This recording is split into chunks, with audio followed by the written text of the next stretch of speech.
કેમ છો વિદ્યાર્થી મિત્રો? મજામાં બધા?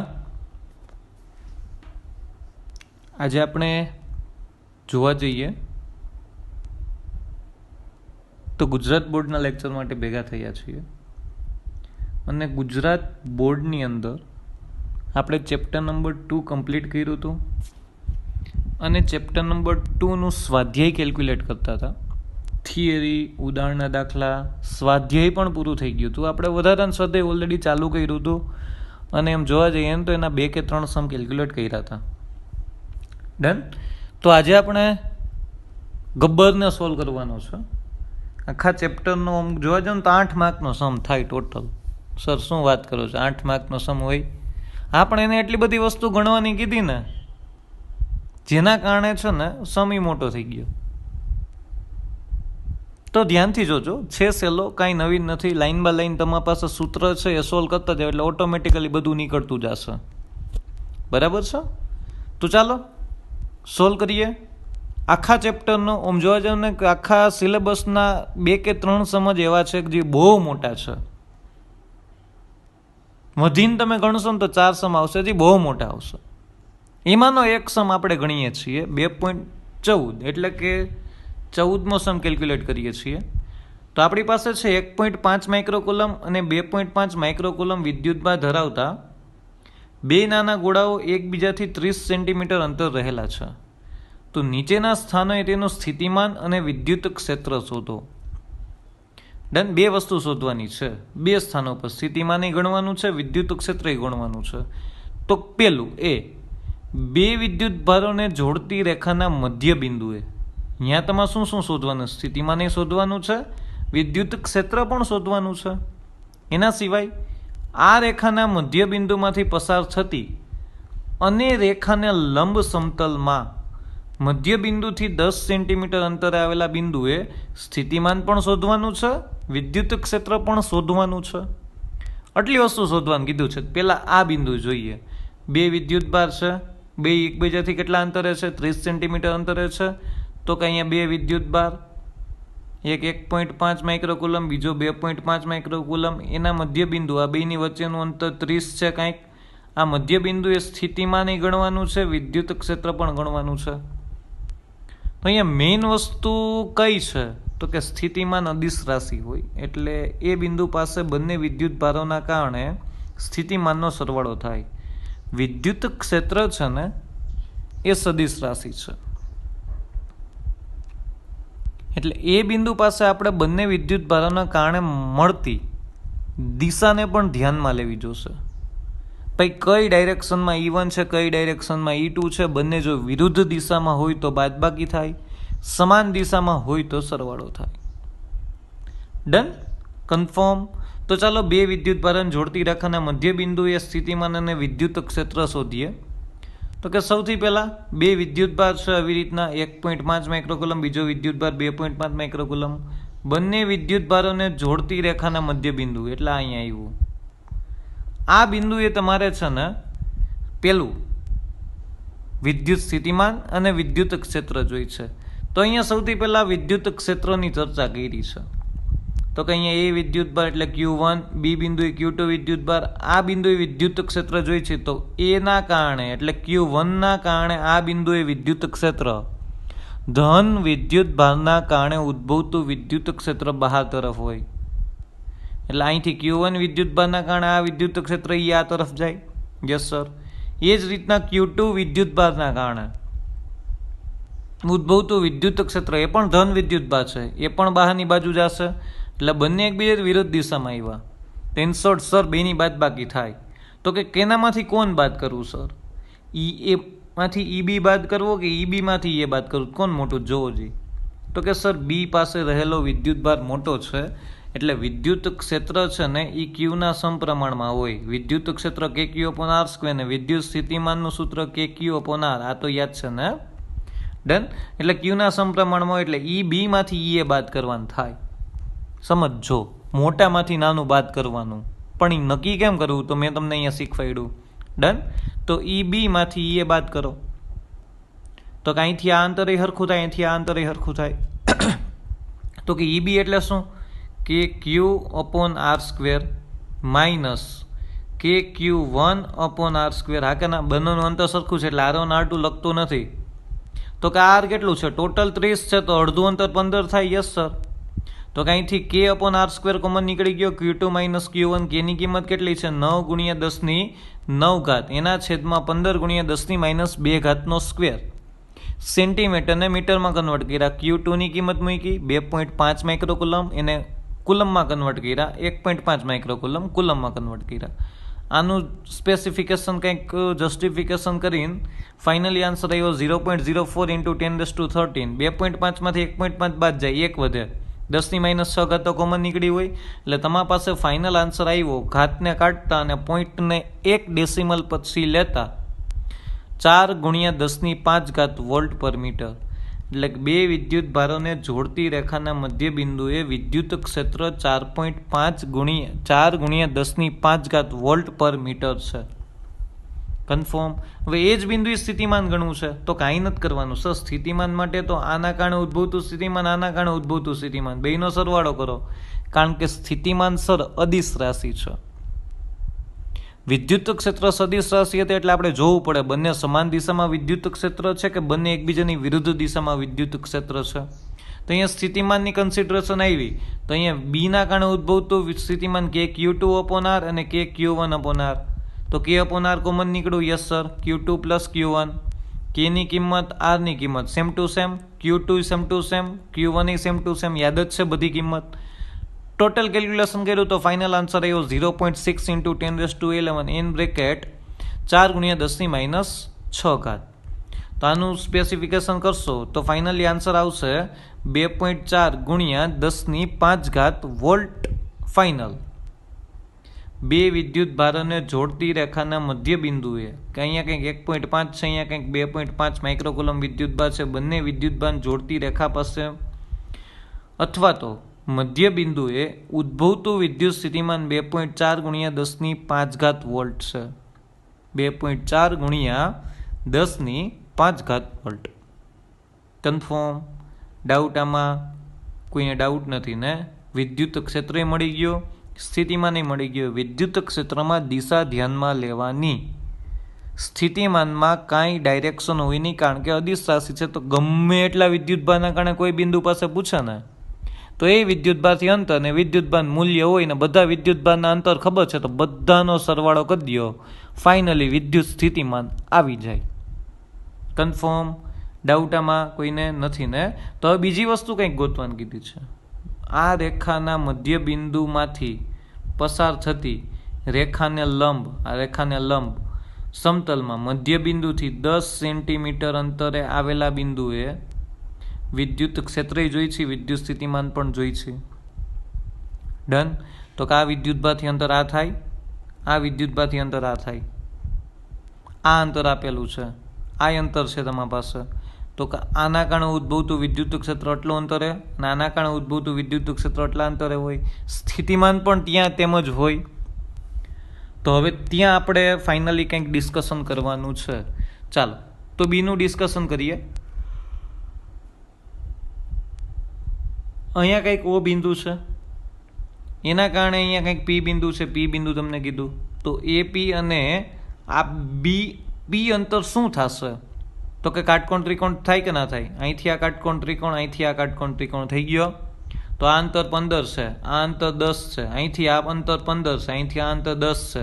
તો અહીંયા AP = PB = √15² બે બાજુનો વર્ગ. એટલે કર્ણ મળી જાય કે ના મળી જાય? 15² + 10². એટલે AP = PB, AP PB, આ બંને અંતર સરખા થાય =18 સેન્ટીમીટર મળ્યું. એને તમે મીટરમાં કન્વર્ટ કરો તો 0.18 મીટર થાય. તો કોઈ તમને પૂછે આ બિંદુએ ઉદ્ભવતું વિદ્યુત સ્થિતિમાન કેટલું? તો કે આના કારણે ઉદ્ભવતું વિદ્યુત સ્થિતિમાન અને આના કારણે ઉદ્ભવતા વિદ્યુત સ્થિતિમાન બંનેના સરવાળા જેટલું થાય સર. આના કારણે ઉદ્ભવતું વિદ્યુત સ્થિતિમાન અને આના કારણે ઉદ્ભવતા વિદ્યુત સ્થિતિમાન. તો આના કારણે ઉદ્ભવતું વિદ્યુત સ્થિતિમાન KQ/R. R એટલે હવે આ લેવાનું. અહીંયા KQB/R. R એટલે હવે આ લેવાનું. આવડે કે ના આવડે? તો કે KQ1/AP + KQ2/PB. ડન. અંતર બે સરખું છે કે નહીં? એટલે અહીંયા K ની કિંમત મૂકો, Q1 ની કિંમત મૂકો, AP ની કિંમત મૂકો, જો મૂકી બધી કિંમત, K ની કિંમત મૂકો, Q2 ની કિંમત મૂકો, PB ની કિંમત મૂકો, મૂકી બધી કિંમત. તો કે આનું કેલ્ક્યુલેશન કરશો તો આન્સર આવશે 75 ગુણ્યા 10 ની 3 ઘાત. આનું કેલ્ક્યુલેશન કરશો તો આન્સર આવશે 125 ગુણ્યા 10 ની 3 ઘાત. 10 ની 3 ઘાત કોમન નીકળી, 125 પ્લસ 75 એટલે 200 થાય. એટલે 200 ગુણ્યા 10 ની 3 ઘાત,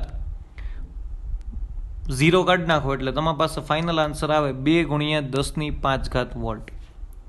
200 ગુણ્યા 10 ની 3 ઘાત હતી એટલે 2 ગુણ્યા 10 ની 5 ઘાત વોલ્ટ. ડાઉટ આમાં કોઈને? વિદ્યુત સ્થિતિમાન છે ને ફટાફટ નીકળે. શું કામ સર વિદ્યુત સ્થિતિમાન ફટાફટ નીકળે? નીકળે જ ને ભાઈ, કારણ કે અહીંયા ડાયરેક્ટ સરવાળા જ કરવાના છે, એને દિશા સાથે કોઈ મતલબ જ નથી. તો વિદ્યુત સ્થિતિમાન તો ફટાફટ જ નીકળવાનું છે. ચાલો, તો એના પછી કંઈક તમારી પાસે આગળ વધીએ. વિદ્યુત ક્ષેત્ર શોધવું છે આ બિંદુએ. વિદ્યુત ક્ષેત્ર શોધવું છે ને તો તમને સર એક કામ કરો, Q1 ના કારણે ઉદ્ભવતું વિદ્યુત ક્ષેત્ર ધન વિદ્યુતમાં છે, એના કારણે આ દિશામાં હોય E1. B ના કારણે ઉદ્ભવતું વિદ્યુત ક્ષેત્ર કંઈક આ દિશામાં હોય E2. ડન? કન્ફર્મ? ડાઉટ આમાં કોઈને નથી ને? નહીં સર, એટલી ખબર પડી ગઈ. હવે અહીંયા તમને કીધું કે આનું પરિણામી વિદ્યુત ક્ષેત્ર કંઈક E થાય. હા સર, એ અમને ખબર છે, મારે આ જ ગોતવાનું છે, પરિણામી વિદ્યુત ક્ષેત્ર. હવે જો અહીંયા આકૃતિમાં લખેલું છે E1 અને E2 વચ્ચેનો ખૂણો થીટા છે. E1 અને E2 વચ્ચેનો ખૂણો થીટા છે. તો ખૂણો APB, ફરીથી એક વખત, ખૂણો APB એટલે થીટા થાય, કારણ કે આ થીટા હોય તો અભિકોણની જરૂર તમને આ થીટા થાય કે ના થાય? Yes sir. હવે E1 અને E વચ્ચેનો ખૂણો આલ્ફા છે. પરિણામી સદિશનો E1 સાથેનો ખૂણો આલ્ફા છે. ડન? એટલે અહીંયા ખૂણો CPA અભિકોણની જરૂર આ આલ્ફા છે, તો આ આલ્ફા થાય કે ના થાય? Yes sir. તો CPO, ખૂણો CPO એટલે આ ત્રિકોણ. E1 ને છે ને તમે પાછળ ખેંચો ને એની વાત કરે છે. E1 સદિશ છે ને એના પાછળ ખેંચવું તો અહીંયા ખૂણો આ જી બન્યો, નાનકડો ખૂણો અહીંયા આજી CPO આલ્ફા છે, આ θ2 છે, તો આ આલ્ફા માઇનસ θ2 થાય કે ના થાય? કારણ કે આખો ખૂણો છે ને એ થીટા છે, તો અડધો ખૂણો છે એ θ/2 ના θ/2 થાય કે ના થાય? સો થાય. તો મારે તો એટલાનું જ કામ છે, એટલા જ ખૂણાનું. તો આખો આલ્ફા છે ને આ θ/2 છે, તો આલ્ફા માઇનસ θ/2 થયો. Yes sir. કન્ફર્મ? બધા ખૂણા ખબર પડી ગયા? E1 અને E2 વચ્ચેનો ખૂણો થીટા છે એટલે આખું થીટા થયો, તો અડધો θ/2 થાય. જો અહીંયા લખો E1 અને E વચ્ચેનો ખૂણો આલ્ફા છે, તો અભિકોણની જરૂર હમણાં આલ્ફા થયો. Yes sir. તો અહીંયા તમારી પાસે આ વાત થઈને જી તમે આ ડિસ્કશન કરો છો ને, તો આલ્ફા માઇનસ θ/2 થાય. Yes sir. આ કાટકોણ ત્રિકોણની વાત કરે છે ને એ જ કાટકોણ ત્રિકોણ ફાઇનલી કામમાં આવશે. ડન? ડાઉટ આમાં કોઈને નથી ને? ચાલો ગણતરી કરવાની શરૂઆત કરીએ. કોઈ પણ સદિશ રાશિ છે, કોઈ પણ સદિશ રાશિ, અથવા તો એમ કે એનું પરિણામી સદિશ રાશિ ગોતવી છે. અહીંયા E1 છે, અહીંયા E2 છે, બે વિદ્યુત ક્ષેત્ર છે કે નહીં? Yes sir. તો આ બેનું પરિણામી ભૌતિક રાશિ ગોતવી હોય તો એનું સૂત્ર √E1² plus E2² plus 2E1 E2 cos θ થાય સર, જ્યાં થીટા E1 અને E2 વચ્ચેનો ખૂણો છે. Yes sir. તો પરિણામી એમ જ મળે, મૂલ્ય જોતું હોય તો. ડન? તો ચાલો એવા જ કંઈક ખ્યાલ કરવાના છે. તો અહીંયા P પાસે Q1 ના લીધે વિદ્યુત ક્ષેત્ર E1 છે. હા કે ના? Yes sir. Q1 ના લીધે વિદ્યુત ક્ષેત્ર E1 છે, તો આના કારણે ઉદ્ભવતું વિદ્યુત ક્ષેત્રનું સૂત્ર થાય શું? કે Q1 અથવા તો AR². R એટલે આ થાય. ડન? 0.18. તો અહીંયા AP². એટલે કિંમત મૂકી એટલે E1 ના કારણે ઉદ્ભવતું વિદ્યુત ક્ષેત્ર 0.42 ગુણ્યા 10⁶ વોલ્ટ પર મીટર થયું. એ જ રીતના કંઈક Q2 ના કારણે P પાસે ઉદ્ભવતું વિદ્યુત ક્ષેત્ર KQ/R2² હોય અથવા તો PB² હોય. વિદ્યુત ક્ષેત્રની વાત કરીએ છીએ એટલે સ્ક્વેર આવશે, સ્થિતિમાનમાં ના. Yes sir. તો E2 ગોત લીધું, કિંમત મૂકી, જોવો જી ગણતરી કરતા આવડે. 0.6910⁶ વોલ્ટ પર મીટર. હવે અહીંયા ત્રિકોણ APO જોવો જી, APO જોઈએ જી, APO છે કે નહીં? ત્રિકોણ APO કાટકોણ ત્રિકોણ, એનો ખૂણો કેટલો છે θ/2, 10 લગાડો તો tan θ/2 સામેની બાજુ છેદમાં પાછળની બાજુ, સામેની બાજુ આ થાય છેદમાં પાછળની બાજુ આ થાય, 15/10 થાય કે ના થાય? થાય ન સર? જો આ રહ્યું 15/10 એટલે tan θ/2 એટલે 1.5 એટલે 1.5000, 3 મીંડા લગાડી શકો. તો અહીંયા 10ના ટેબલમાં જવાનું, લોગ ટેબલમાં. અહીંયા છે ને આ કિંમત માટે ડિગ્રી જોવાની, કેટલી ડિગ્રી મળે છે. સો θ/2 ઇઝ ઇક્વલ ટુ આ કિંમત માટે 56.3 ડિગ્રી મળે લોગ ટેબલમાંથી. નેચરલ 10 જોવાનું. ડન. તો અહીં θ/2 છે ઇઝ ઇક્વલ ટુ 56.3 છે. તો theta is equal two directly 56.3 ગુણ્યા 2 થાય કે ના થાય? એટલે 112.6 આવ્યું. થીટાની કિંમત મળી ગઈ 112.6. આ ભૂલાય નહીં. થીટા ગોત લીધો. આ લોગ ટેબલમાં જ ગોઈતો છે, તમારે જોવાનું છે, આ કિંમત ગોતવાની છે. આટલું થઈ ગયું? Yes sir. તો અહીંયા થીટા મળી ગયો તમને. તો કોસ થીટા એટલે કોસ થીટા મૂકો તો કોસ 112.6 ડિગ્રી થાય કે ના થાય? Yes sir. તો 112.6 ડિગ્રીનું આમ લખી શકું, કોસ 90 પ્લસ 22.6 ડિગ્રી. એટલે તમે કંઈક આમ લખ્યું કોસ 90 પ્લસ થીટા. તો મને ખબર છે cos 90 plus theta is equal two minus sign theta થાય. સર પાછું કરો તો. થીટા એટલે 22.6. કોસ 90 પ્લસ થીટા, અથવા તો 90 જગ્યાએ તમે π/2 પણ લખી શકો ને. π/2 પ્લસ થીટા, π/2 અહીંયા હોય, પ્લસ થીટા એટલે આમ થાય કે ના થાય? Yes sir. આ બીજા ચરણમાં પહેલાં તો કોસનું π/2 એટલે સાઇન થઈ જાય. હવે સાઇન કઈ મૂકવી? બીજા ચરણમાં સાઇન ધન હોય, કોસ કેવું હોય? ઋણ હોય. એટલે માઇનસ સાઇન થીટા આવ્યું. એટલા માટે જો તમારી પાસે ફાઇનલી કોસ 90 પ્લસ થીટા એટલે માઇનસ સાઇન 22.6 થયું. માઇનસ સાઇન 22.6 એટલે સાઇન 22.6ની કિંમત લોગ ટેબલમાં ગોતવાની. સાઇન 22.6 ડિગ્રીની કિંમત લોગ ટેબલમાં ગોતો એટલે તમારી પાસે cos theta is equal two final answer આવે -0.3843. કન્ફર્મ. એ જ રીતના સાઇન થીટા ગોતી શકો. સાઇન થીટા બરાબર સાઇન 112.6 ડિગ્રી. તો sine theta is equal to sine આમ લખી શકો 180 - 67.4 ડિગ્રી લખી શકો સર. તો સાઇન 180માંથી બાદ કરો ને તો વિધેય ના બદલાય. સાઇન પાઈ માઇનસ થીટા, ઓએલએસટીસીમાં જો તો અહીંયા પાઈ હોય, માઇનસ થીટા એટલે બીજું ચરણ એટલે પ્લસ સાઇન થીટા થાય. થીટા કેટલો છે? 67.4 ડિગ્રી. એટલે અહીંયા જો બે વખતે મેં સાઇન વિધેયમાં જ કન્વર્ટ કર્યું એટલે એક જ વાર લોગ ટેબલ જોવાનું. જે લોગ ટેબલ હોય એમાં કોસ ગોતવા નહીં જવાનું. અહીંયા સાઇન છે, અહીંયા સાઇન છે એટલે સાઇન 180 - 67.4 ડિગ્રી, sine pi minus theta is equal to sine theta થાય. તો સાઇન 67.4 ડિગ્રી. આને તમે લોગ ટેબલમાં જુઓ 67.4 ડિગ્રી એટલે ફાઇનલ આન્સર આવે 0.9232. ફાઇનલ આન્સર એટલો આવશે. ડન. Yes sir. તો અહીંયા તમારી પાસે વિધેય જોતું હોય એટલે પરિણામી ભૌતિક રાશિ જોતી હોય. અહીંયા ભૌતિક રાશિ કઈ છે? વિદ્યુત ક્ષેત્ર. બે વિદ્યુત ક્ષેત્ર છે E1 E2. એનું પરિણામી વિદ્યુત ક્ષેત્ર સર E છે. તો √E1² + E2² + 2E1 E2 cos theta. હા કે ના? E1 ગોઈતું હતું કે નહોતું ગોઈતું? Yes sir. એનો સ્ક્વેર. E2 ગોઈતું હતું કે નહોતું ગોઈતું? જો અહીંયા E1 E2 ગોત લીધા છે. E1 E2 done. એના તમે ગોત લીધા તો એનો સ્ક્વેર, E2નો square + 2E1 E2 cos theta આવ્યો જો હજી -0.3843. ડન. કંઈક આની કિંમત આવશે 10⁶ કોમન કાઢી લીધી, 6 દુ 12, 6 દુ 12, 6 6 12, 12 કોમન નીકળી ગઈ. એટલે આ કિંમત એનો સ્ક્વેર, આ કિંમત એનો સ્ક્વેર, અને તમે આ આખું ગણતરી કરી નાખો એટલે આ બેનો સરવાળો એમાંથી આ બાદ થાય, પ્લસ માઇનસ માઇનસ થાય. Yes sir. તો અહીંયા 0.1764, 0.4761 અને -0.2227 ઇન્ટુ 10⁻12. અહીંથી 10⁻12 કોમન નીકળી, અહીંથી કોમન નીકળી, અહીંથી કોમન નીકળી. ડન. કન્ફર્મ. ડાઉટ આમાં કોઈને નથી ને? તો આની ગણતરી કરો તો ફાઇનલ આન્સર આવે. Yes sir. તો આનું અંડર રૂટ કાઢતા આવડે કે ના આવડે? કેલ્શિયમ નીકળી જાય. 0.6555 ઇન્ટુ 10⁻6.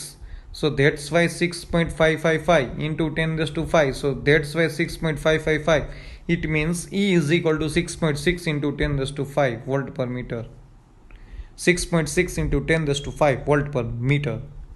હવે કોઈ એમ કહે કે આની ડાયરેક્શન ફાઇન્ડ આઉટ કરો, પરિણામી ભૌતિક રાશિ, તો તમારી પાસે છે ને એક ઇક્વેશન હતું, યાદ હોય તો નીટમાં આવતું, tan alpha = b sin થીટાના છેદમાં a + b cos થીટા. યાદ છે? પરિણામી ભૌતિક રાશિનો કોઈ એક સદિશ સાથેનો ખૂણો આલ્ફા હોય છે. જો પરિણામી ભૌતિક રાશિનો કોઈ એક સદિશનો ખૂણો, કોઈ એક સદિશ સાથેનો ખૂણો આલ્ફા હોય તો tan alpha = b sin થીટાના છેદમાં a + b cos થીટા થાય. કન્ફર્મ? Yes sir. તો એ જ ઇક્વેશન મૂક્યું જો મેં અહીંયા. b એટલે કે બીજો સદિશ e2, tan alpha = e2 sin થીટાના છેદમાં e1 + e2 cos થીટા. હા કે ના? ડાઉટ આમાં કોઈને? e તથા e1 વચ્ચેનો ખૂણો આલ્ફા છે. હા, તો e2 sin થીટા એના છેદમાં e1 + e2 cos theta. Doubt આમાં કોઈને? નથી ને ડાઉટ? બધી કિંમત છે તમારી પાસે? આ રહી સર. e2 ની કિંમત 0.69 × 10⁶ sin થીટાની કિંમત જો અહીંયા 0.9232 કિંમત મૂકી sir. 1 minute. 0.9232 e1 0.42 × 10⁶ plus 0.69 × 10⁶ into -0.3843 આ cos થીટાની કિંમત.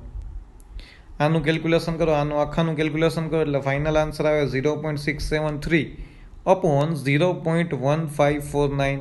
So tan alpha = 4.112. So alpha = tan inverse 4.112. આ કિંમત 10 ના ટેબલમાં જોવાની કેટલી ડિગ્રી થાય. તો આલ્ફા બરાબર તમને ફાઇનલ મળે 76.4 ડિગ્રી. કેટલી મળે? 76.4 ડિગ્રી. કન્ફર્મ? ડાઉટ આમાં કોઈને? ડાઉટ નથી ને? Okay, good.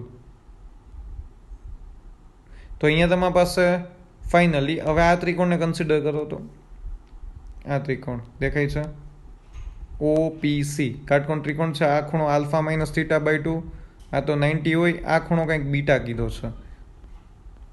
તો અહીંયા તમારી પાસે OPC આલ્ફા - θ/2, આ 90, આ બીટા. ત્રિકોણના ત્રણેય ખૂણાનો સરવાળો થાય કેટલો? 180 સર. તો બીટા + 90 + આલ્ફા - θ/2 = 180. તો અહીંયા બીટા + આલ્ફા - θ/2, આ 90 આ બાજુ આવે તો 180 માં 90 જાય કેટલા વધે? 90 થાય. તો અહીંયા તમારી પાસે આલ્ફાની કિંમત ખબર છે. બીટા એમ નામ આલ્ફા 76.4 ડિગ્રી માઇનસ θ/2 112.6/2 એટલે 56.3 = 90. તો આની કિંમત તમારી પાસે આવશે beta + 20.1 degree = 90. So beta = 69.9 degree. In short, પરિણામી જે ઈ સદિશ છે ને, પરિણામી સદિશ બે વિદ્યુત ભારોને જોડતી રેખા સાથે 69.9 ડિગ્રીનો ખૂણો બનાવે. એટલે પરિણામી સદિશ ઈ જ હતો ને. ચાલો આકૃતિ જોઈએ પાછી. ઇન શોર્ટ, આ ઈ સદિશ કહેવાય એવું માગે છે. આ ઈ સદિશ આ બે વિદ્યુત ભારોને જોડતી રેખા સાથે 69.9 ડિગ્રીનો ખૂણો બનાવે. કેટલો ખૂણો બનાવે? 69.9 ડિગ્રીનો ખૂણો બનશે. કન્ફર્મ? ડાઉટ આમાં કોઈને? નથી ડાઉટ? 69.9 ડિગ્રી પાકું? મને આલ્ફા મળી ગયો, બીટા મળી ગયો, થીટા મળી ગયો, બધા ખૂણા ગોત લીધા. મેં પરિણામી ગોત્યું. વિદ્યુત સ્થિતિમાનમાં આવી લપ કરવાની જરૂર નથી. વિદ્યુત ક્ષેત્ર સદિશ રાશિઓની આ લપ કરવાની જરૂર પડે. કન્ફર્મ? સદિશ રાશિનું મૂલ્ય ગોતવું પડે ને દિશા ગોતવી પડે. દિશા ગોઈતી, આલ્ફા ગોઈતો. એનો મતલબ ઈ સદિશ રાશિની કોઈ એક ભૌતિક રાશિ સાથે છે ને કેટલો એંગલ બને છે એને એની દિશા ફાઇન્ડ આઉટ કરી કહેવાય. દિશામાં તમારે ખૂણો જ ગોતવાનો હોય, કેટલો ખૂણો બનાવે છે. કન્ફર્મ? બહુ નિરાતે દાખલો ગણજો. દાખલો ખૂબ મોટો છે. આપણે ઓલરેડી 20 મિનિટ ચાલ્યો અત્યારે દાખલો. એવું હોય તો રિપીટ કરીને ખાલી જોજો એમનેમ શું કહે છે, પછી ગણવાની ટ્રાય કરજો. લોક ટેબલમાં બધી વેલ્યુ જોજો, પ્રેક્ટિસ થશે. આની કેલ્ક્યુલેશન કરશો ને બધી, એટલે કેલ્ક્યુલેટરની પ્રેક્ટિસ થશે. ભૂલ પડે છે કે નથી પડતી, અંડરરૂટ કાઢવું, મોટી ઘાતને તમારે ફેરવવી, આ બધી વસ્તુની પ્રેક્ટિસ આ સમમાંથી થશે. ડન? આમાંથી કોઈને પણ કંઈ ડાઉટ લાગે છે કે સર આમાં આ એંગલ કેમ મળ્યો, તો તમે મને કોન્ટેક્ટ કરીને બીજી વાર વિડીયો રિપીટ કરજો. જો નથી સમજાતું તો તમારે આસાનીથી તમારા પાસે ફોન છે, નંબર છે, કોલ કરી શકો છો. ડન? કન્ફર્મ? ડાઉટ આમાં કોઈને? Okay good. ચલો એના પછી આપણે આગળ વધીએ. દાખલા નંબર 15. અંદરની ત્રિજ્યા R1 અને બહારની ત્રિજ્યા R2 ધરાવતી એક ગોળાકાર સુવાહક કવચ પરનો વિદ્યુતભાર Q છે. બરાબર છે. કવચના કેન્દ્ર પર વિદ્યુતભાર Q મૂકવામાં આવે છે. તો કવચની અંદર અને બહારની સપાટી પર વિદ્યુતભારની પૃષ્ઠ ઘનતા કેટલી હશે? ચાલો ઓકે ગુડ. જો કવચ ગોળાકાર ન હોય પણ ગમે તેવો અનિયમિત આકાર ધરાવતી હોય તો પણ બખોલની અંદરનું વિદ્યુત ક્ષેત્ર શૂન્ય છે. સમજાવો. ડન? ચાલો તમારી પાસે કોઈ એક કવચ છે. ડન? અને કવચની અંદર વિદ્યુત ક્ષેત્ર શૂન્ય હોય, તમને બધાને ખબર છે. યસ સર, અમને બધાને ખબર છે. બધો વિદ્યુતભાર ક્યાં ગોઠવાયેલો હોય સર? કવચની સપાટી પરનો વિદ્યુતભાર Q છે અને એ ધન વિદ્યુતભાર જ હોય. બરાબર છે. હવે તમને એમ કીધું કવચના કેન્દ્ર પર છે ને, કવચ એટલે આટલી જાડાઈની કવચ છે, કવચના કેન્દ્ર પર તમે Q વિદ્યુતભાર મૂકો. સમજો, કવચના કેન્દ્ર પર Q વિદ્યુતભાર મૂક્યો એટલે કવચની આ અંદરની સપાટી છે ત્યાં -Q વિદ્યુતભાર પ્રેરિત થાય અને આ બહારની સપાટી પર ઓલરેડી +Q વિદ્યુતભાર પ્રેરિત થાય. એટલે અહીંયા ટોટલ વિદ્યુતભાર પહેલા Q તો હતો જ, વધારાનો +Q જનરેટ થયો તો ટોટલ વિદ્યુતભાર Q + Q થઈ ગયો. હજી એક વખત આ કવચ છે તમારી પાસે. ડન? બધો વિદ્યુતભાર અહીંયા સપાટી પર જમા થયેલો હોય એ કેટલો છે? Q. Yes sir. હવે કવચના કેન્દ્ર ઉપર +Q વિદ્યુતભાર મૂક્યો તો કવચની અંદરની સપાટી પર -Q વિદ્યુતભાર પ્રેરિત થયો. આ -Q ને લીધે આ સપાટી પર વધારાનો +Q વિદ્યુતભાર પ્રેરિત થયો. વધારાનો બોલું છું કારણ કે ઓલરેડી એની પાસે Q વિદ્યુતભાર તો હતો જ. ડન? ડાઉટ આમાં કોઈને? તો મારે આ બે સપાટી પર વિદ્યુતભારની પૃષ્ઠ ઘનતા જોઈ છે. પૃષ્ઠ ઘનતા σ Q/A થાય. હા કે ના? Yes sir. કવચની અંદરની સપાટી પર વિદ્યુતભારના છેદમાં ક્ષેત્રફળ. વિદ્યુતભાર કેટલો છે? અંદરની સપાટી પર -Q જેટલો વિદ્યુતભાર છે. ક્ષેત્રફળ એટલે 4πr² જેટલું થાય. Yes sir. ડન? કવચની બહારની સપાટીમાં વિદ્યુતભારની પૃષ્ઠ ઘનતા σ Q + Q /4πr². Done? MCQ છે નાના નાના. બહારની સપાટી પર વિદ્યુતભાર Q0, પેલા ઓલરેડી Q0 તો વિદ્યુતભાર હતો જ, વધારાનો વિદ્યુતભાર Q જનરેટ થયો અપોન એનું ક્ષેત્રફળ 4πr². ડન? કન્ફર્મ? ડાઉટ આમાં કોઈને? ડાઉટ નથી ને? Okay good. MCQ છે. હવે તમને કીધું છે બીજું કંઈ કેમ કીધું છે? જો કવચ ગોળાકાર ન હોય તો પણ ગમે તેવો અનિયમિત આકાર ધરાવતી હોય તો પણ બખોલની અંદરનું વિદ્યુત ક્ષેત્ર શૂન્ય છે. એક વસ્તુ યાદ રાખો, હવે ગોળાકાર કવચ ન હોય ને ગમે તે આકાર ધરાવતી હોય ને જો અંદર બખોલ હોય ને તો મને એટલી ખબર પડે છે ગોસના નિયમ અનુસાર અથવા તો વિદ્યુતભાર પ્રેરણના નિયમ અનુસાર અથવા તો સુવાહકના નિયમ અનુસાર કવચનો બધો વિદ્યુતભાર સપાટી પર જ જમા થાય.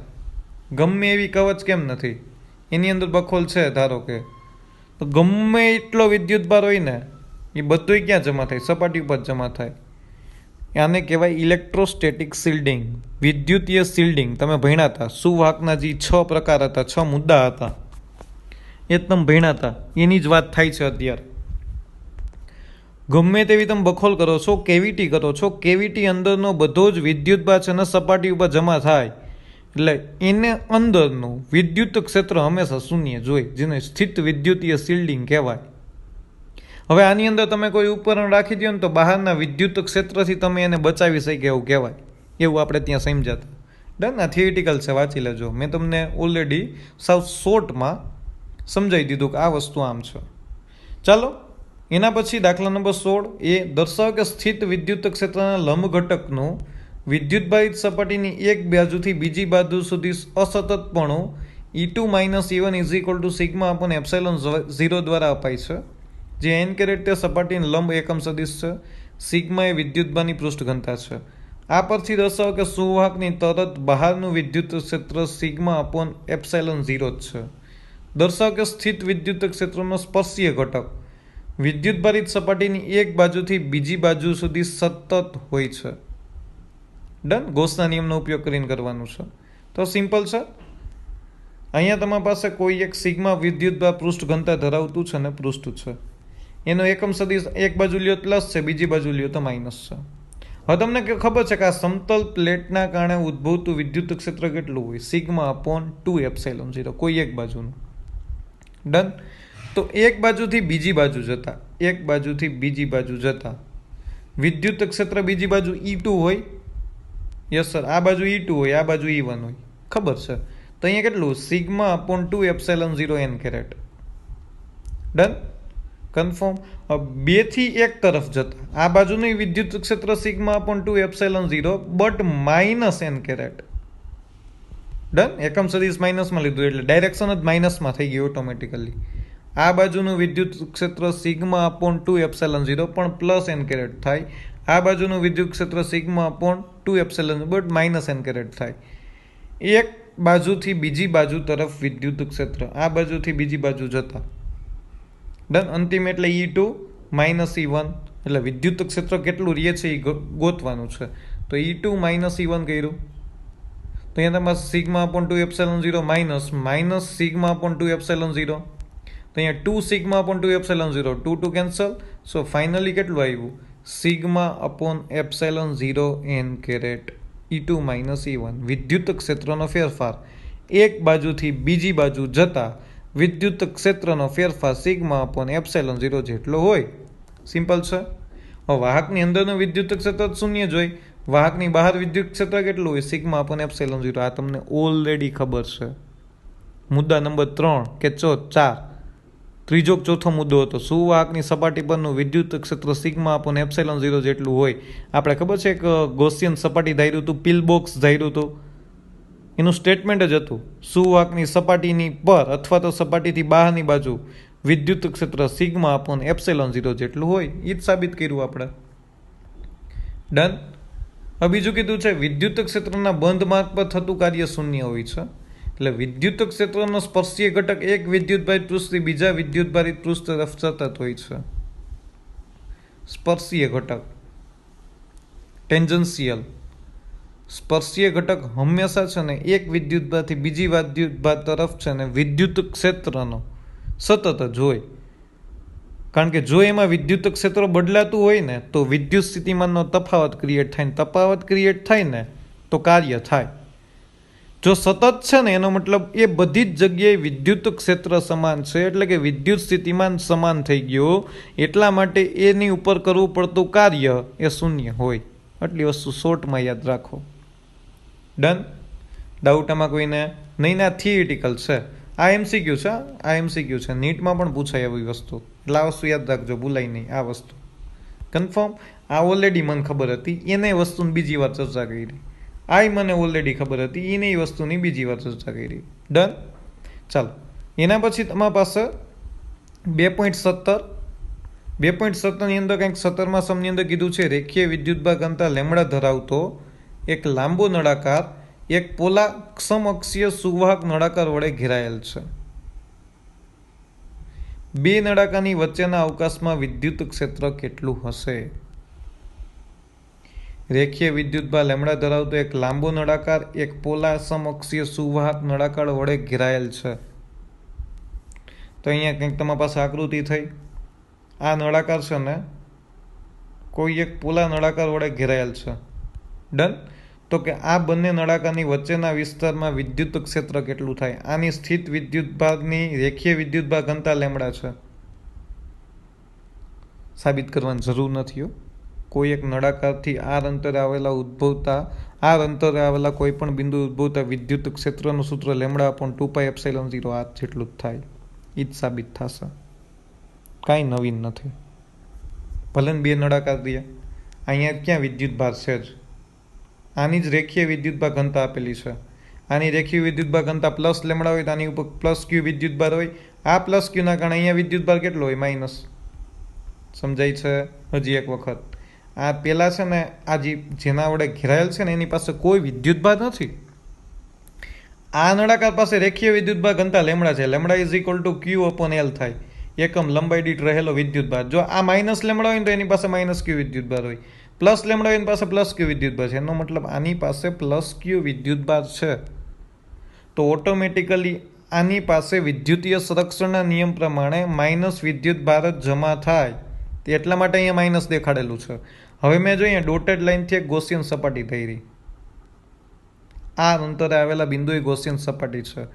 પેલા અંદરના નળાકાર ત્રિજ્યા એ છે, બહારના નળાકાર ત્રિજ્યા બી છે, અને ગૌસિયન સપાટીની ત્રિજ્યા છે ને આર ધારેલી છે. કેટલી ધારેલી છે? આર. તો ફ્લક્સના બે ઇક્વેશન ખબર છે, flux phi is equal to q upon epsilon 0, બીજું flux phi is equal to integration of E dot dr. થાય કે ના થાય? ચાલો ઈ જ છે. તો પેલું ફ્લક્સનું ઇક્વેશન શું છે? Phi is equal to q upon epsilon 0, સમીકરણ નંબર 1. બીજું equation phi is equal to integration of E dot ds. Done. તો ઈ બાર કાઢી લીધો, ઇન્ટિગ્રેશન ઓફ ડીએસ સમગ્ર નળાકારનું ક્ષેત્રફળ 2πrl જેટલું હોય, પણ આપણે ગૌસિયનની જ વાત કરીએ છીએ, ગૌસિયન સપાટીના જ નળાકારની વાત કરીએ છીએ, કારણ કે ફ્લક્સ એની અંદર ઘેરાતું હોય ને એટલું જ લેવાનું થાય, એ સિવાયનું કોઈ ફ્લક્સ લેવાનું ના થાય. તો આપણે એની જ વાત કરીએ છીએ, બીજા કંઈની વાત કરતા નથી. એટલે આ વસ્તુ તમારા માઇન્ડમાં રાખજો. So E into integration of d s, તો બધા જ ખંડનો સરવાળો કરો તો સમગ્ર નળાકારનું ક્ષેત્રફળ થાય કે ના થાય? સમગ્ર નળાકારનું ક્ષેત્રફળ 2πrl જેટલું હોય. એ લંબાઈ છે, આ ત્રિજ્યા છે. ડન. તો આ બંને ફ્લક્સના ઇક્વેશનના સરખાવો તો વિદ્યુત ક્ષેત્ર મળે કે ના મળે? Yes sir. તો E into 2πrl is equal to q upon epsilon 0. તો q is equal to lambda l મૂકી શકું? યસ સર, કારણ કે lambda is equal to q upon l થાય, તો q is equal to lambda into l મૂકી શકો sir. Lambda into l મૂક્યું. ડન. એલ કેન્સલ થયા. Yes sir. તો E ઇઝ ઇક્વલ ટુ શું આન્સર આવ્યો? Lambda upon 2π epsilon 0r. Confirm? Doubt આમાં એ જ જવાબ આવ્યા. નળાકારથી આર અંતરે આવેલા કોઈ પણ બિંદુએ ઉદ્ભવતું અથવા તો વાહકતાથી આર અંતરે આવેલા કોઈ પણ બિંદુ ઉદ્ભવતું વિદ્યુત ક્ષેત્ર E is equal to lambda upon 2π epsilon 0r જેટલું હોય. કન્ફર્મ? બે ફ્લક્સના ઇક્વેશનના સરખાવ્યા, મને ફાઇનલી આન્સર મળ્યો. જ્યાં ક્યુની કિંમત લેમડા એલ મૂકવાની હતી યાદ રાખવાનું. ડન. ડાઉટ આમાં કોઈને નથી ને? હવે એક્સ્ટ્રા પ્રશ્ન છે તમારા પાસે. હવે તમને એમ કીધું એ બિંદુ વિદ્યુત સ્થિતિમાન કેટલું હોય, તેના સૂત્ર મેળવવું છે મારે, પીડી. તો વિદ્યુત સ્થિતિમાનનું સૂત્ર તમને ખબર છે, V is equal to integration of E dot d r. મેં તમને લખાવ્યું હતું, ખબર છે નીટ માટે? V is equal to integration of E dot d r A થી બી સુધી, બે નળાકારની વચ્ચેના વિસ્તારમાં, એટલે સૂત્ર છે. પણ વિદ્યુત સ્થિતિમાન સૂત્ર માઇનસમાં હોય. ડન. ઈ અને ડીઆર વચ્ચેનો ખૂણો, ઈ કોસ થીટા હોય, ડોટ ગુણાકાર કાઢો તો કોસ થીટા મૂકવું પડે. અહીંયા ઈ અને ડીઆર વચ્ચેનો ખૂણો 180 ડિગ્રી છે, જોઈ લ્યો તમે રકમમાં. ડન. 180 ડિગ્રી છે. વિદ્યુત ક્ષેત્ર અને આર સદિશ વચ્ચેનો ખૂણો. ડન. તો અહીંયા તમારી પાસે ઈ અને ડીઆર વચ્ચેનો ખૂણો તમારી પાસે 180 ડિગ્રી છે, એટલે કોસ 180 કેટલા ડિગ્રી થાય? -1. ડન. તો અહીં એથી B E d r minus minus minus plus થઈ ગયું. ડન. તો A to B E dot d r, ઈની કિંમત ખબર છે? Yes sir, lambda upon 2π epsilon 0r. Lambda constant, 2 constant, pi constant, epsilon 0 constant. So V is equal to lambda upon 2π epsilon 0. ઇન્ટિગ્રેશનમાં શું વધ્યું? D r upon r. આવું વધ્યું. તો તમે આમ પણ લખી શકો છો ને, 1 અપોન આર ડીઆર. 1 અપોન આરનું સંકલન એલ એન આર થાય, યાદ રાખી લ્યો. 1 અપોન આરનું સંકલન એલ એન આર થાય. કેટલું થાય? L n r. So lambda upon 2π epsilon 0 l n r A થી બી સુધીની limit. Lambda upon 2π epsilon 0 l n r A થી B, upper limit minus lower limit મૂકો જી, તો l n B minus l n A થાય. Minus છે એટલે તમે એલ એનને ભાગાકારમાં લખી શકો. તો lambda is equal to V is equal to lambda upon 2π epsilon 0 l n B upon A. આ વિદ્યુત સ્થિતિમાન થયું. આર અંતરે ઉદ્ભવતું વિદ્યુત સ્થિતિમાન બે પોલા નળાકારની વચ્ચે, કારણ કે બે પોલા નળાકાર વચ્ચે એકમાં માઇનસ વિદ્યુત ભાર છે, એકમાં પ્લસ વિદ્યુત ભાર છે. તો વિદ્યુત સ્થિતિમાનનો તફાવત કાંઈક બે પોલા નળાકારની વચ્ચે આર અંતરે વિદ્યુત સ્થિતિમાન lambda upon 2π epsilon 0 l n B upon A થાય. ડન. તો અહીં તમારી પાસે કેપેસિટન્સ છે. કેપેસિટન્સ સી બરાબર શું હોય? ક્યુ અપોન વી. વીની કિંમત ખબર છે? Yes sir. ડન. કન્ફર્મ. તો છેદનો છેદ અંશમાં જાય. Yes sir. તો અહીંયા 2πε0 l n B upon A થાય. સર આ ક્યુ ક્યાં આવી ગયું? ક્યુ બરાબર લેમડા ઇન્ટુ એલ મૂક્યું. લેમડા લેમડા કેન્સલ થઈ ગયો. છેદનો છેદ અંશમાં આવ્યો. 2πε0 l upon l n B upon A. બે નળાકારની વચ્ચેના વિસ્તારની અંદર વિદ્યુત સ્થિતિમાન ગોઈતું. Lambda upon 2πε0 l n B upon A અને કેપેસિટન્સ ગોઈતું 2πε0 l in bracket upon l n B upon A. 2πε0 l upon l n B upon A. આ સૂત્ર યાદ રાખી લીજો. ડાયરેક્ટ નીટમાં ઉપયોગમાં આવશે. નળાકારીય કેપેસિટન્સનું સૂત્ર છે. આગળ આપણે સાબિત કરવાનું છે, આવશે. આ જે એક્સ્ટ્રાજી વસ્તુ છે ને, આ એક્સ્ટ્રાજી એ નીટ માટે બહુ મોસ્ટ આઈએમપી છે. નીટ માટે છે ને મોસ્ટ આઈએમપી છે. ડન. કન્ફર્મ. એટલે આ વસ્તુ તમારે ભૂલવી જોઈએ નહીં. આખી મોઢે થિયરી યાદ રાખવાની છે. ગુજરાત બોર્ડવાળા યાદ રાખે કે ના રાખે, પણ તમારે તો યાદ રાખવાનું છે આ વસ્તુ. કન્ફર્મ. ડાઉટ આમાં કોઈને નથી? ડાઉટ? Okay, good. ત્યાંથી આગળ વધીએ. પ્રશ્ન નંબર 18. કંઈક તમને એમ કીધું છે, હાઇડ્રોજન પરમાણુમાં ઇલેક્ટ્રોન અને પ્રોટોન 0.53 એંગસ્ટ્રોમ અંતરે એકબીજા સાથે બંધિત અવસ્થામાં છે. તો ઇલેક્ટ્રોન અને પ્રોટોન વચ્ચેના અનંત અંતર માટે સ્થિતિ ઉર્જા શૂન્ય લઈને આ તંત્રની સ્થિતિ ઉર્જાનો ઇલેક્ટ્રોવોલ્ટમાં અંદાજ કરો. અનંત અંતરે સ્થિતિ ઉર્જા શૂન્ય જોઈએ, એને કીધું ચોખવટ કરીને, પણ શૂન્ય જોઈ. તો સ્થિતિ ઉર્જાનો તફાવત શેમાં લેવાનો છે? ઇલેક્ટ્રોવોલ્ટમાં લેવાનો છે. 1 ઇલેક્ટ્રોવોલ્ટ બરાબર 1.6 × 10⁻19 જૂલ થાય. ચાલો ગણીએ. તમારી પાસે ઇલેક્ટ્રોન અને પ્રોટોન વચ્ચેનું અંતર આપેલું છે 0.53 એંગસ્ટ્રોમ. તો કે બંને ઇલેક્ટ્રોન અનંત અંતર માટે સ્થિતિ ઉર્જા કેવી? શૂન્ય. તો આ અંતરે કંઈક સ્થિતિ ઉર્જા હોય તો બે વિદ્યુત ભાર એકબીજાથી આ અંતરે છે, તો સ્થિતિ ઉર્જાનું સૂત્ર યાદ છે? કે Q1 Q2 અપોન R. યાદ છે? Yes sir. તો આપેલ અંતર માટે સ્થિતિ ઉર્જા બે ઇલેક્ટ્રોન છે. ઇલેક્ટ્રોન અને પ્રોટોન છે. ભૂલાઈ ગયું.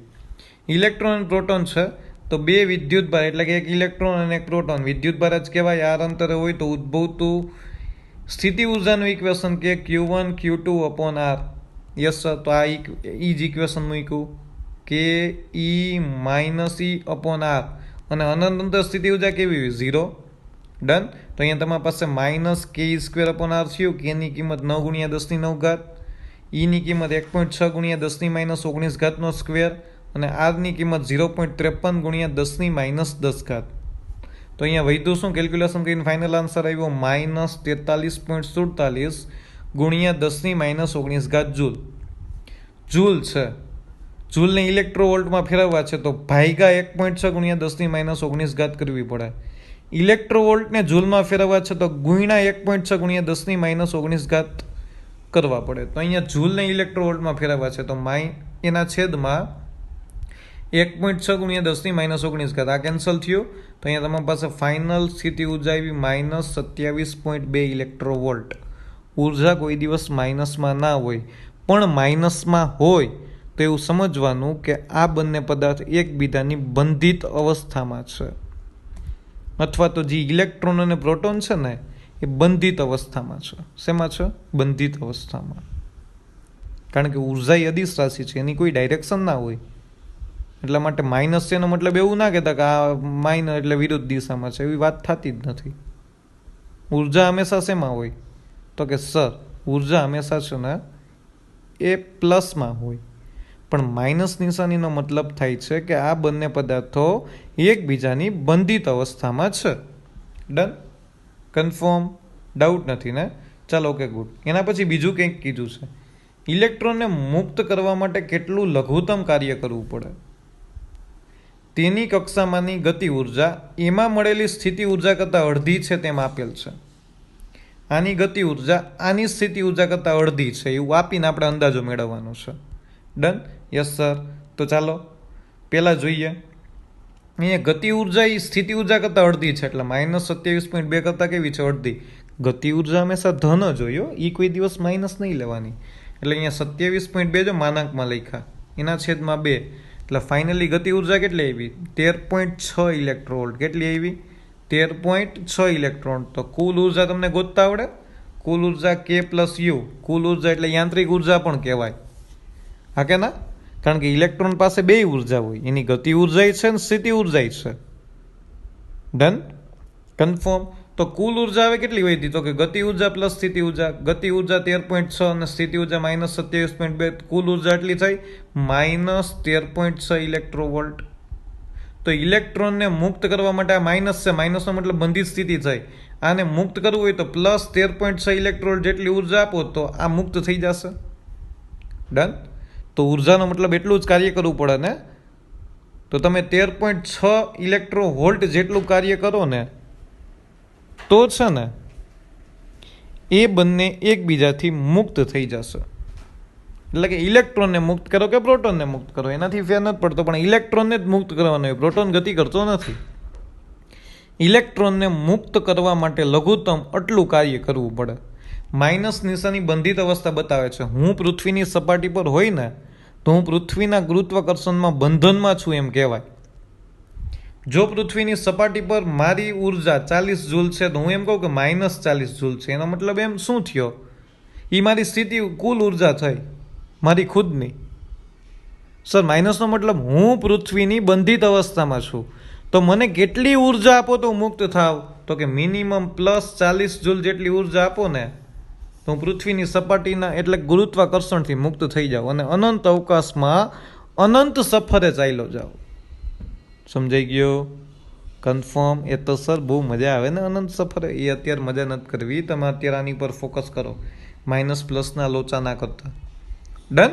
ચલો હવે ત્રીજું છે કંઈક C. બંને વચ્ચેના 1.6 એંગસ્ટ્રોમ અંતર માટે સ્થિતિ ઉર્જા 0 લેવામાં આવે તો A અને B માટેના જવાબો શું હશે? પેલા અંતર કેટલું હતું? 0.53 એંગસ્ટ્રોમ. હવે કેટલું અંતર લેવું? 1.06 એંગસ્ટ્રોમ. ચાલો હવે બંને વચ્ચે કેટલું અંતર છે? 1.06 એંગસ્ટ્રોમ. અનંત અંતરે સ્થિતિ ઉર્જા 0 હોય? Yes sir. તો કે આપેલ અંતર માટે સ્થિતિ ઉર્જા, તો આપેલ અંતર માટે સ્થિતિ ઉર્જા, આપેલ અંતર એટલે કેટલું આપ્યું હતું? 0.53 કે 56 એંગસ્ટ્રોમ હતું કે નહીં? અંતર આ પેલા હતા જ ત્યાં. ત્યારે સ્થિતિ ઉર્જાનું સૂત્ર. અને અનંત અંતરે સ્થિતિ ઉર્જા, પણ અનંત અંતરે ક્યાંથી લઈ જવાનું છે? તો કે સર ER' અંતરેથી અનંત અંતરે લઈ જવાનું છે. ડન? એટલે આપેલ અંતરે સ્થિતિ ઉર્જા. ડન? તો કે આપેલ અંતર સ્થિતિ ઉર્જાનો તફાવત એટલો હોય કે ના હોય? પહેલાં ઓલરેડી 0 અનંત અંતરે સ્થિતિ ઉર્જા એટલે અહીંયા 0 થઈ જ જાય. એ 0 લીધું નથી. આપેલ અંતરે સ્થિતિ ઉર્જાનો તફાવત કંઈક છે, કારણ કે પહેલાં 0.53 એંગસ્ટ્રોમ અંતરે હતા, હવે કંઈક 1.06 એંગસ્ટ્રોમ અંતર લઈ ગયા, તો અહીંયા ઉર્જા કેટલી? તો કે આ બેનો તફાવત જેટલી સર. કન્ફર્મ. તો આ બેન તફાવત જેટલી ઉર્જા હશે? તો કે યસ સર. તો અહીંયા જુઓ જી, -ke² / r -ke² / r -9 × 10⁻⁹ 1.6 × 10⁻⁹ છેદમાં 0.53 × 10⁻⁻10 માઇનસ -9 × 10⁹ 1.6 × 10⁻⁹ એના છેદમાં 1.06 × 10⁻⁹ એંગસ્ટ્રોમ છે.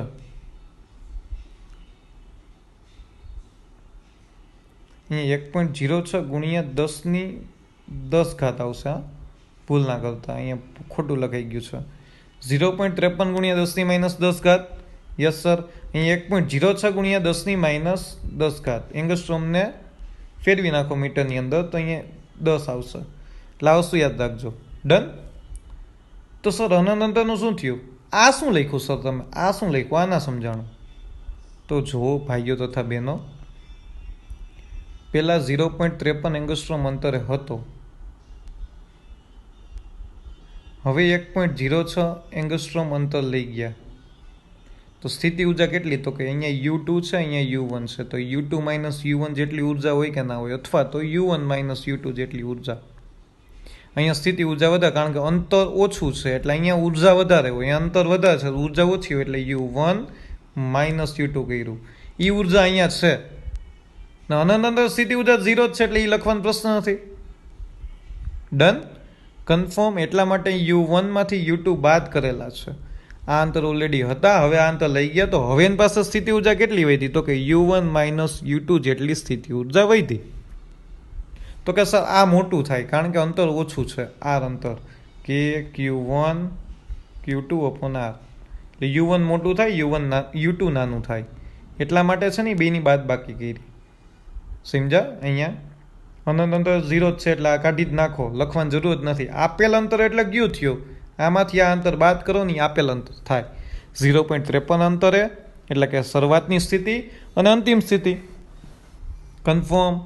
કિંમત મૂકી મેં કાંઈક, તો કે આનું સોલ્યુશન કરો એટલે માઇનસમાં આન્સર આવે, આનું સોલ્યુશન કરો માઇનસ માઇનસ પ્લસ થઈ જાય, આનું સોલ્યુશન કરો એટલે કંઈક આ આન્સર આવે, માઇનસ માઇનસ પ્લસ થઈ જશે.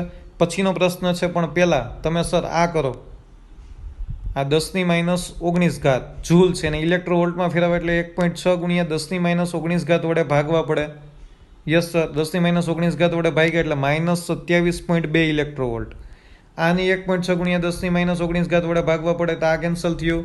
તો ત્યાં શું આવ્યું? -13.6 ઇલેક્ટ્રો વોલ્ટ.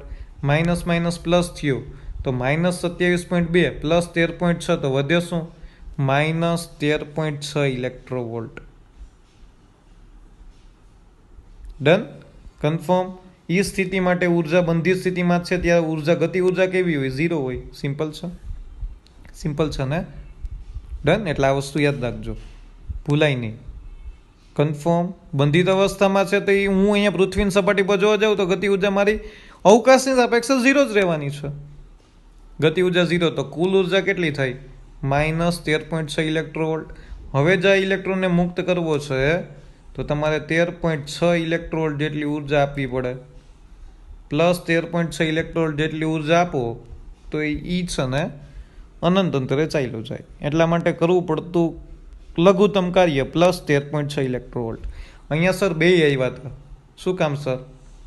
અહીંયા સર બે, કારણ કે એને ગતિ ઉર્જા કીધી હતી કે અહીંયા કંઈક ગતિ ઉર્જા છે સ્થિતિ ઉર્જા કરતાં અડધી, એટલા માટે કુલ ઉર્જા બરાબર ગતિ ઉર્જા પ્લસ સ્થિતિ ઉર્જા. પણ ઓલીમાં ક્યાં ચોખવટ કરેલું જ છે? સીની અંદર કાંઈ ચોખવટ નથી કરી. આ બંધિત સ્થિતિમાં છે એટલા માટે ગતિ ઉર્જા શૂન્ય જ રહેવાની છે. ડન. તો કુલ ઉર્જા -13.6 તો પ્લસ 13.6 ઇલેક્ટ્રો વોલ્ટ જેટલું કાર્ય કરો અથવા તો ઉર્જા આપો તો એ મુક્ત થઈ જશે, અનંત અવકાશમાં ચાલ્યો જશે. ડન. કન્ફર્મ. ડાઉટ આમાં કોઈને? ડાઉટ નથી ને? ચાલો કે ગુડ. આગળ ગણવું છે? નથી ગણતા? ચાલો કાંઈ વાંધો નહીં. આવતા લેક્ચરમાં ભેગા થાય, પણ આ બધા જ સમ છે ને બહુ નિરાતે ગણજો. બહુ નિરાતે, નહીં તો ભેગું થવાના ચાન્સીસ બહુ ઓછા થઈ જશે. ડન. કાંઈ પણ ના સમજાય ને, કાંઈ પણ ના સમજાય સર આ વસ્તુ કેમ આવી, આ વસ્તુ કેમ આવી, તો મને કોલ કે મેસેજ કરીને પૂછી શકો છો બિંદાસ. ડન. કારણ કે આમાં શું હોય, અમુક બોર્ડ ઉપર હોય ને તો અમુક વસ્તુ આસાની જ સમજાઈ જાય. હું સામે ભણાવતો હોય ને તો અમુક વસ્તુ આ ટેકનોલોજીમાં થોડોક પ્રોબ્લેમ થાય તો કાંઈ વાંધો નહીં, હું તમને સમજાવીશ. ફોન કરો. ફોન કરવામાં શું કામ મૂંઝાવ છો? મેસેજ કરો. ડન. કન્ફર્મ. ડાઉટ આમાં કોઈને નથી ને? ચલો ઓકે, નેક્સ્ટ લેક્ચરમાં પાછા ભેગા મળીએ. ધુરંધરો. હોપ કે આ આમ એમ કહેવાય ને કે આ લેક્ચરની અંદર આપણે મોટામાં મોટો સમ ગણ્યો હતો 2.14. સર પછીના સમય મોટા જ આવ્યા, નાના નહોતા એ કંઈ નથી નાના, પણ 2.14 વધારે મોટો છે. આ એક જ વધારાનું સ્વાધ્યાય એવું છે જે બહુ મોટું છે, બહુ મોટું છે બીજા બધા ચેપ્ટરની સાપેક્ષે. ડન. એટલે મહેરબાની કરીને દાખલા ગણજો, વાંચતા નહીં. કેલ્ક્યુલેશન કરજો કેલ્ક્યુલેટરની અંદર, સમજજો. પહેલાં આખો દાખલો જોઈ લ્યો, સમજી લ્યો, પછી મોઢે ગણવાની ટ્રાય કરો. It is your benefit, it is your advantage. Done. Confirm. આના કન્સેપ્ટ ક્લિયર થશે ને તો નીટના કન્સેપ્ટ તો સાવ નાના નાના લાગશે. ડન. એટલે આવશું તમારા માઇન્ડમાં રાખજો. ચાલો નેક્સ્ટ લેક્ચરમાં પાછા ભેગા થઈએ. Thank you very much. Stay home, stay safe.